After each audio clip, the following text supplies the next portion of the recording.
Good morning, and welcome to our event in honor of the United States Senator from New Jersey, Robert Menendez. Welcome, bienvenido. I also want to give a very special welcome to Ambassador Wayne, the United States Ambassador to Mexico. This morning is a very special morning. We have Senator Menendez with us here in Mexico. He was sworn in January of 2006, but he has a long career in the public sector, serving as school board members, mayor, state legislator, and chairman of the Democratic Senatorial Campaign Committee. Today, he is the chairman, and here in his capacity as the chairman of the Foreign Relations Committee. As chairman of the full committee, he has oversight powers over U.S. foreign policy, and he is a powerful proponent for Latin America. He also serves as on the Senate committees on banking and finance and housing and urban affairs. This morning, his conversation will center on Mexico's bilateral relationship and his vision for economic policy towards Latin America. He will also discuss how the United States can support the private sector to promote a robust middle class in the region. So this morning is a really important day also because it's the day before the trilateral meeting which will take place among the presidents of Mexico, the United States, and Canada, which follows a bilateral meeting with the Prime Minister of Canada and the President of Mexico. The Council of the Americas is deeply committed to working with Mexico, and we are deeply committed to building a strong and competitive North America. So without further ado, we would like to pass the microphone to Senator Menendez. Thank you so much for joining us this morning.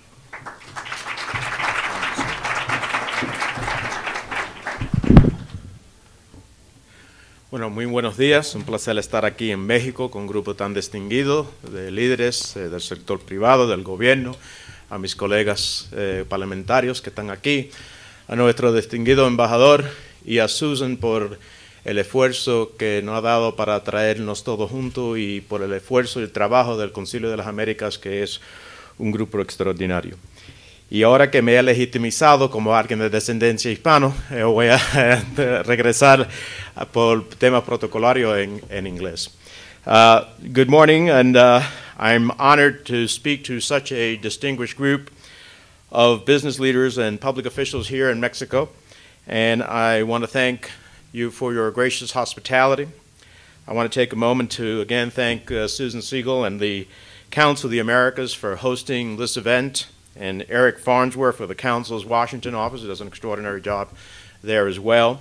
I'm thrilled that our distinguished U.S. Ambassador, Ambassador Wayne, is here with us and does a tremendous job in strengthening our ties between our two countries, and I appreciate his service.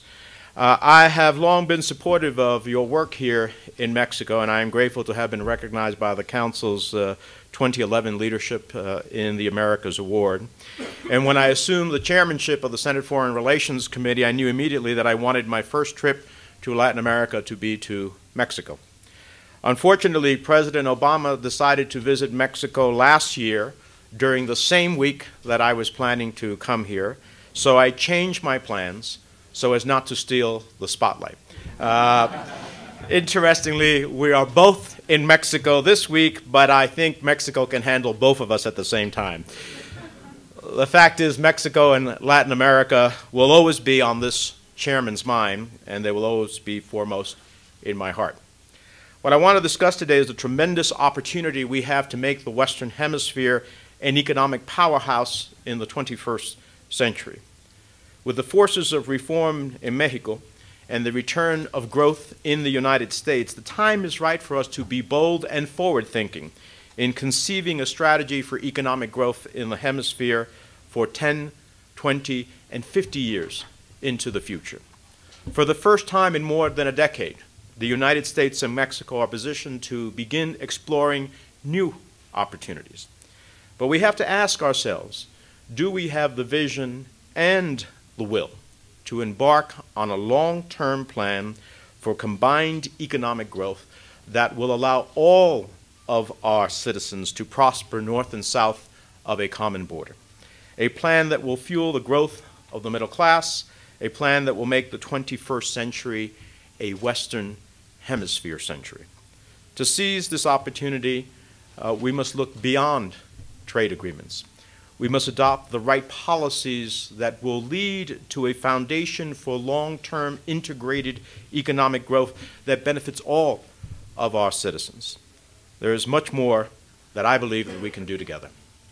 And though I joked about President Obama's schedule and mine when it comes to our plans to be in Mexico, his presence here over the next 2 days is of the utmost importance and comes at a pivotal time for the United States, Mexico, and the entire region. As you well appreciate, and Susan said, this week the United States, Mexico, and Canada mark the 20th anniversary of the North American Free Trade Agreement. President Obama and Prime Minister Harper will join President Peña Nieto just outside of Mexico City tomorrow to take stock of 20 years of economic integration and building a strong trilateral partnership. I wholeheartedly support the importance that they are placing on a common future of shared growth and opportunity between Mexico, Canada, and the United States. Over the last 20 years, the shared growth between the three countries has produced staggering results in increased trade and commerce. The U.S. has tripled its trade with Mexico and Canada.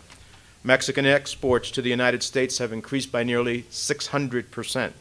And millions of people on both sides of our common border owe their jobs to opportunities unlocked by NAFTA. I applaud the focus that President Obama, President Peña Nieto, and Prime Minister Harper will put on free trade in tomorrow's summit and its vitality for our futures. But with the success in eliminating trade barriers, both the United States and Mexico have gone on to sign tens of additional trade agreements with over 60 countries, not only throughout the region, but around the globe. I want to talk today about moving beyond free trade. I want to raise the bar for our two countries. What I want to discuss today is the tremendous opportunity we have to make the Western Hemisphere the economic powerhouse of the 21st century. With the forces of reform in Mexico and the return of growth in the United States, the time is right for us to be bold and forward-thinking in conceiving a strategy for economic growth that will create opportunity and grow our middle classes for 10, 20, 50 years into the future. To seize upon this opportunity, even as the United States and Mexico and other countries in the region work to continue to tear down trade barriers, we must look beyond trade agreements.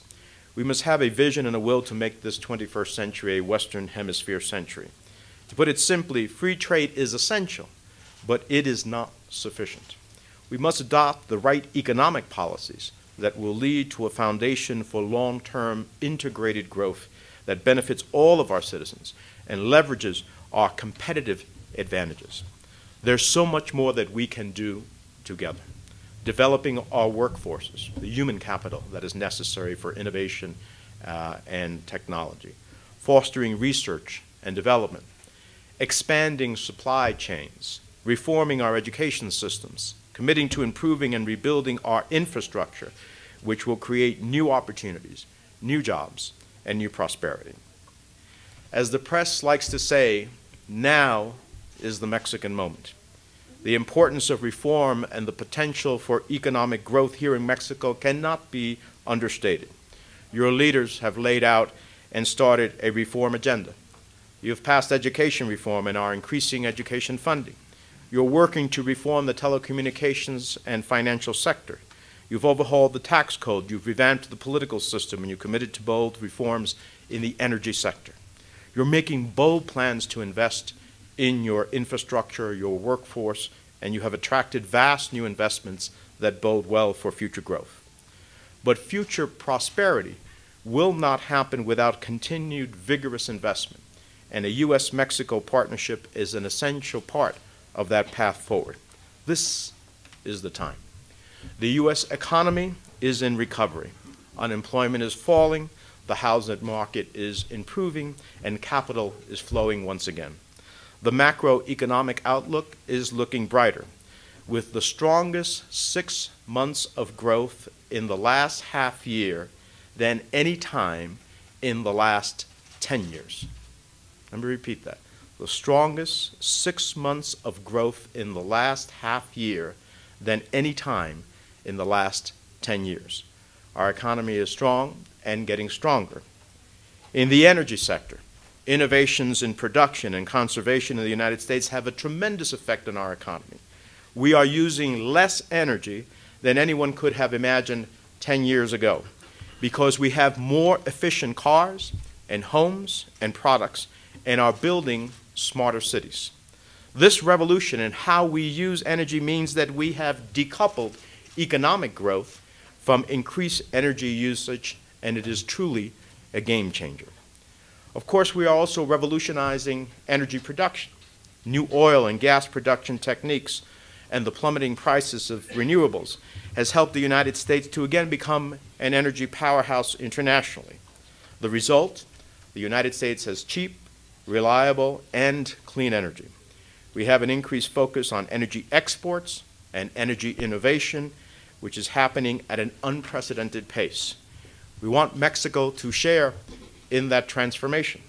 As partners, U.S. and Mexico companies can increase Mexican hydrocarbon production, increase energy security, energy integration, all while we are helping to make our respective energy sectors cleaner and more efficient. And it's already happening.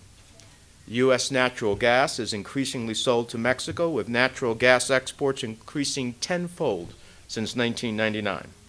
This cheap natural gas means that both of our countries can better support our manufacturing sector and bring back jobs that not long ago had gone to Asia.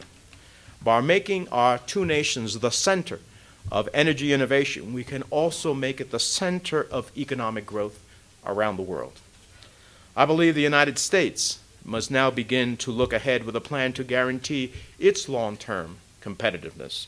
And I am convinced our prospects of economic growth are attached to the economies of Mexico and the rest of the region. But we have a decision to make. The United States can recognize that its current approach to trade promotion is disjointed, outdated, and suffers from a lack of priority.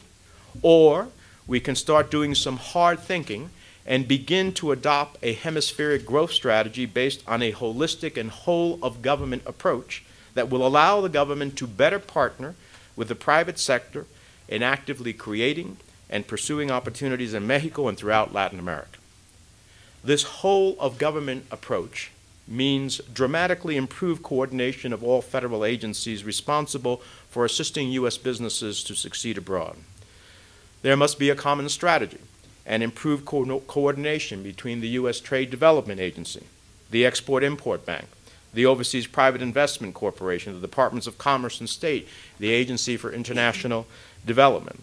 This is what my friend, former Secretary Clinton, called economic statecraft. And she said, quote, "An approach to the world focused on building alliances with our friends and ensuring that they do well, and at the same time that our government strategically supports U.S. companies in bringing brand USA to the international community." But this is not unilateral, nor purely commercial. It requires that we further integrate with our allies like Mexico and work with the international financial institutions like the Inter-American Development Bank, the World Bank, and other multilateral organizations in partnering to pursue a transformative initiative. Now, here are some of the steps I envision the United States taking in pursuing that economic statecraft. First, I would like to see created a special economic advisor in the White House to raise the profile of our economic statecraft efforts. This high-ranking official would be empowered to identify strategic priorities, share export policies, set high-level goals, and set budgets for our trade promotion agencies. Second, we need to provide needed funding and allow U.S. institutions to have the ability to commit equity actually invest in projects and share rewards when these projects are successful. We need to reverse cuts to the Agency for International Development projects in the Western Hemisphere and redefine our development assistance to better support the markets, infrastructure, and rule of law necessary for companies to flourish. We need to engage with and provide the necessary resources to the International Monetary Fund, the World Bank, the Inter-American Development Bank, and the North American Development Bank to partner in this ambitious initiative. Increase resources for the Department of Commerce's Foreign Commercial Service so that other countries in the region benefit from the same level of expertise and support that is offered by the Foreign Commercial Service here in Mexico City. To increase funding levels for the State's Department's Bureau of Western Hemisphere Affairs and related bureaus, and to put in place accountability measures to guarantee our embassy personnel know that one of the measurements of their performance is to be appropriately rewarded for their trade promotion and investment successes. And finally, Congress must do its part. As chairman of the Senate Foreign Relations Committee, I will introduce a package of legislative proposals later this year that provides new authorizations and higher appropriation authorizations to create the new framework for U.S. companies to compete in Latin America. A hemispheric partnership leading to the most powerful trade bloc in the world. And I believe that's definitely possible. A hemispheric partnership leading to the most powerful trade bloc in the world will also require that U.S. improve its diplomatic, public diplomacy, and partner capacity building. We must increase our engagement with the countries in the region by expanding the high-level economic dialogue kicked off in Mexico by Vice President Biden in recent months, and send more high-level delegations like the recent delegation Secretary Pritzker led to Mexico, and also increase visits to the region by other cabinet secretaries. We need to significantly increase the number of college student exchanges in both directions, as is envisioned in the Bilateral Forum on Higher Education, Innovation, and Research, which will prepare future business leaders in the fields of science, technology, engineering, and management. Increase support for programs that train future leaders, like the Fulbright School. And finally, reduce travel restrictions to the United States in promoting short-term stints in multinational corporations, professional conferences, joint entrepreneurial initiatives, and joint ventures. Now, I know that what I am laying out is ambitious and will take time to achieve, but nonetheless, we need such a vision and a roadmap. Looking at the strengths and weaknesses of the hemisphere, in my opinion, the way to kick off this initiative is to focus immediately on infrastructure development in Latin America. For me, infrastructure isn't just about concrete and steel. It's about people. It's about their lives, their hopes, their dreams, and greater opportunity to provide for their families. The U.S. can help make that happen. Together, we can build our futures by investing in our infrastructure needs. Your interests are our interests. Your growth opportunities are our growth opportunities. We want to work with Mexico to help Mexico achieve its goals, and in achieving its goals, to help us achieve some of our goals. Together, we can build a common future, build it quickly, on time, and on budget. We want to provide the kind of partnership, for example, in logistics, in energy, in transportation, in water, so that we can better compete in the global economy to realize our tremendous potential. And now let me address a critical issue, an economic statecraft issue, one that is deeply important to me. With all of this transformative potential in the region, U.S. firms are often on the sidelines. Why? Because the playing field is not level, and unlike their competitors, they do not have an effective U.S. government partner to help invest in projects, reduce their risks, and support their efforts. The U.S. has some of the world's best engineering and construction firms, the best logistical know-how, and unparalleled energy industry. We are the best project managers in the world. However, unlike other nations investing in the region, our government does not do enough to level the playing field or effectively compete for tenders and truly sell the best practices and best business practices of brand USA. The bottom line is the United States must work with our partners to develop world-class infrastructure projects, and we are going to reform and modernize our government institutions to meet the interests of our region. Again, we need to raise the profile of our economic statecraft efforts by creating a special economic advisor in the White House who will have the ability and the power to identify strategic priorities, shape export policies, set high-level goals, and set budgets for our trade promotion agencies. We have an alphabet soup of export-supporting agencies that need to be better coordinated. TDA, OPIC, EXIM, Commerce, State, and others all play important roles in promoting and supporting American commerce abroad. But we need to have someone who will get all of these agencies singing from the same song sheet. And I hope that same person can be the face of American commerce here and throughout the hemisphere. And we need a better effort to sell brand USA. We need to make sure the world has an opportunity to experience our quality, our technical expertise, our business practices, and ethics when they put projects out to bid. I also think we need bold, measurable goals, goals that could lead to a whole new growth paradigm in this hemisphere. So I propose to you that we should commit ourselves to doubling the level of infrastructure investment in Latin America, and we should begin by partnering here in Mexico. If the U.S. can make these and other important reforms, we can grow together, create opportunities together, and make economic history together. So in conclusion, we need to understand the inherent partnership and bond that our nations share. The U.S. and Mexico are the two most integrated nations on the planet. We need to look back with pride and look ahead for renewed hope, for a future of economic prosperity for all of our workers and all of our people. That is our goal. That is our challenge.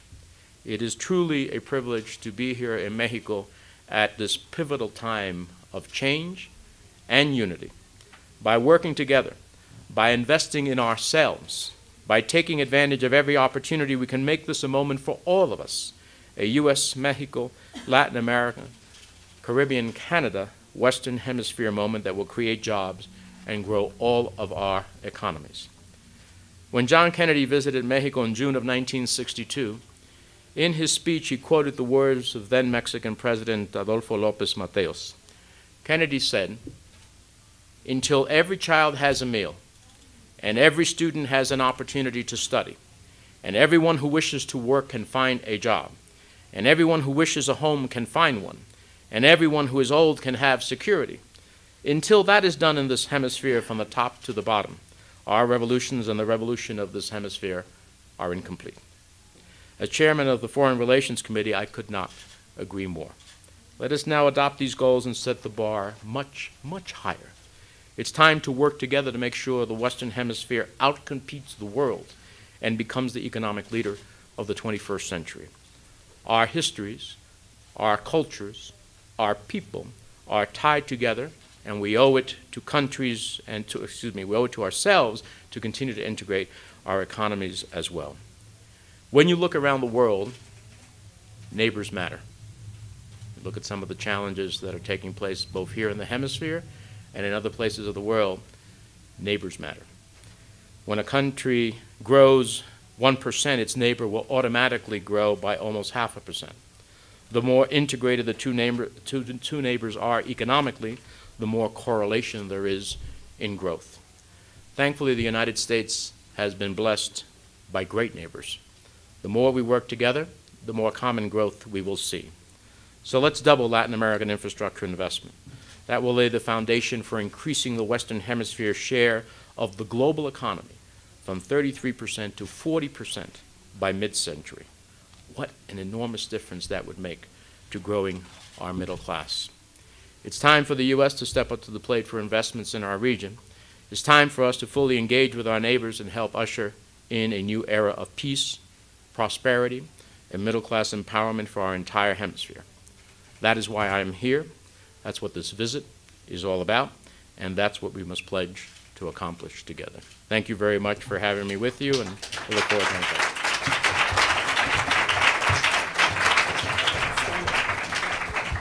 I want to thank Senator Menendez for this outstanding speech, but more importantly for his vision and for his leadership, because he is one of the few people that I've heard, and I hear a lot of people doing what I do, that has really laid out a vision that we can act upon to change the relationship between the United States and the rest of the hemisphere. So thank you very much for that. He's agreed to answer some questions, unless you want me to ask a question.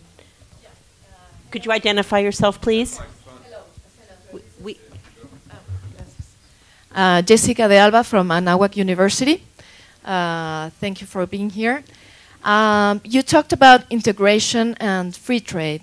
Would you happen to know why does the United States insist on negotiate free trade agreements with the rest of the world by its own and not take advantage of the North American relationship, best example being the European Union?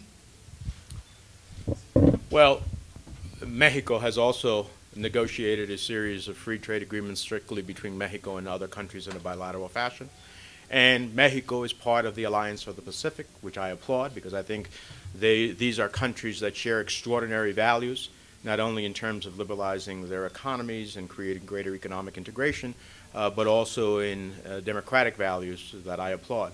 So it's not unique to the United States to negotiate elsewhere. The reality is that from my perspective, a North American platform that is integrated will only be more powerful in the trade promotion, whether it is in TTIP or whether it is in the Trans-Pacific Partnership. And so this is a constant evolution, and I think as we move to integration, you will have Mexico increasingly be integrated into those agreements as well. Hello, Senator. I'm Silvia Garduño from Reforma newspaper. You're talking about integration. However, you haven't mentioned mobility of the people. Mm-hmm. How do you see this topic, like in the future, in the region, about free movement of persons, and what are the chances of approving now migration reform now that the Republican Party also in the United States has set up some principles in this topic? Thank you. Well, as part of the Group of Eight, the press called us the Gang of Eight. I don't like gangs, so I call it the Group of Eight. As part of the Group of Eight who created the Senate version of immigration reform, which passed with 2/3 of the Senate. Now, for those of you who are followers of what happens in the U.S. Congress, you know that on issues of great consequence, it is rare to receive 2/3 of the United States Senate to vote in favor of a proposition. Yet we did that.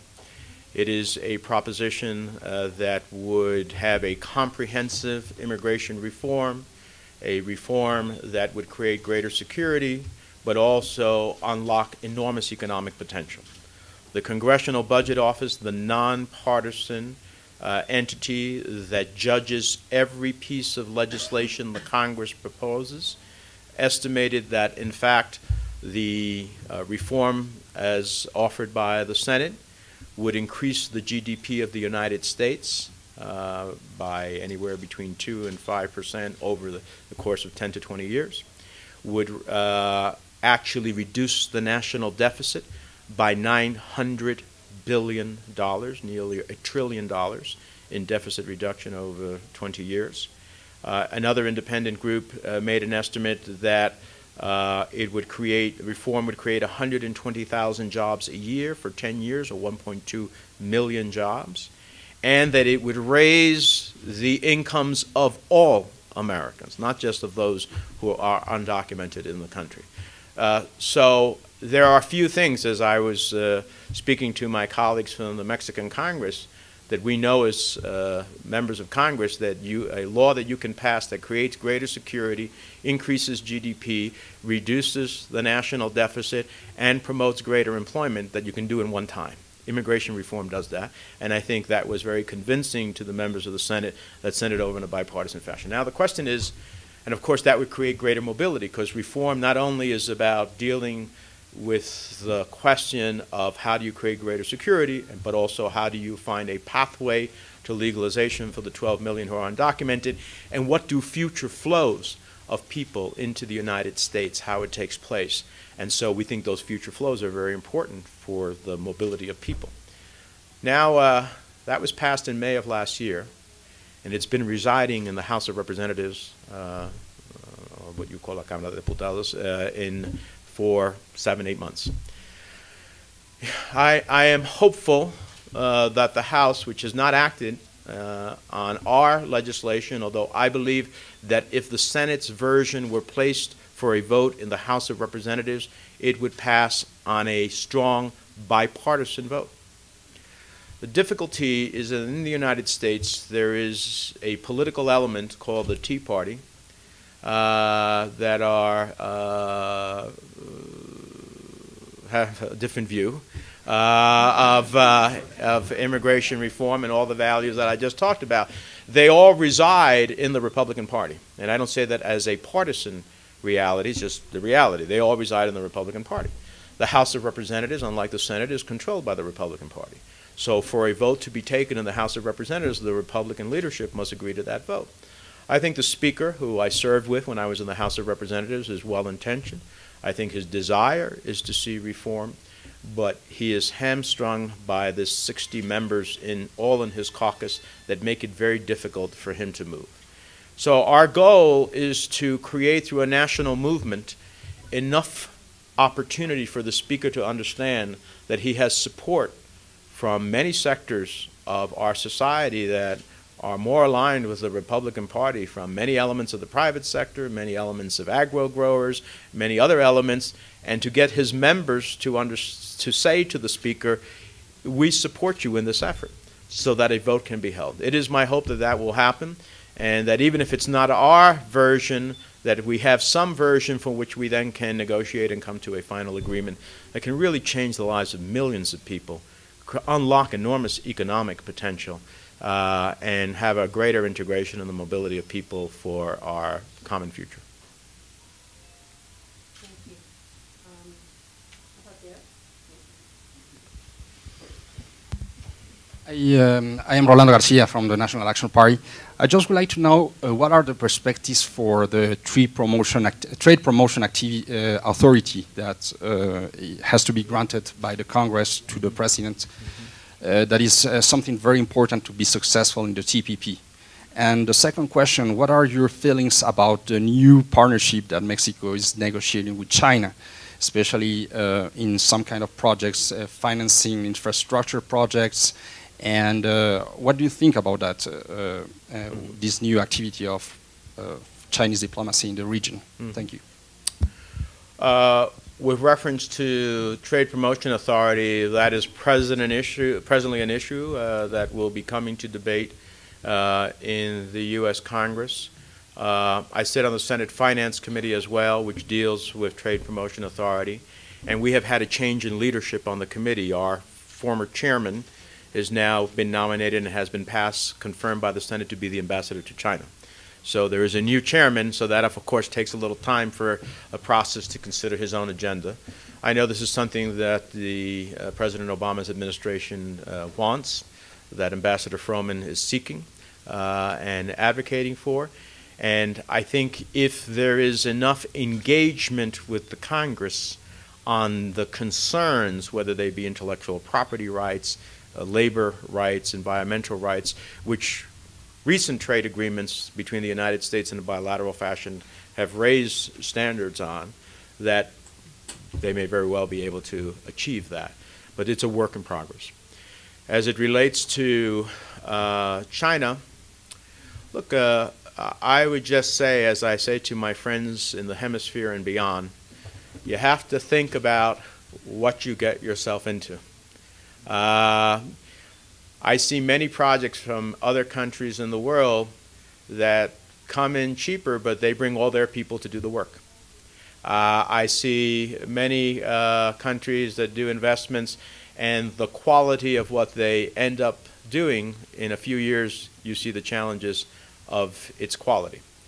So I respect Mexico's right to engage with anybody in the world and to find the best deal. I just simply say, what the best deal is not only what the number is. It is in the quality, it is in the performance, it is in the opportunity for Mexican citizens to be part of creating that new infrastructure versus having another country send its own people to do all the work. In my perspective, the type of partnership I envision is a real partnership, where if we're going to make infrastructure investments in Mexico, that Mexican citizens can be part of creating their own country's future and do it with a quality that they will be proud of and that will serve the nation for a long time. Those are things I think any country has to consider at the end of the day. We'll take one last question right over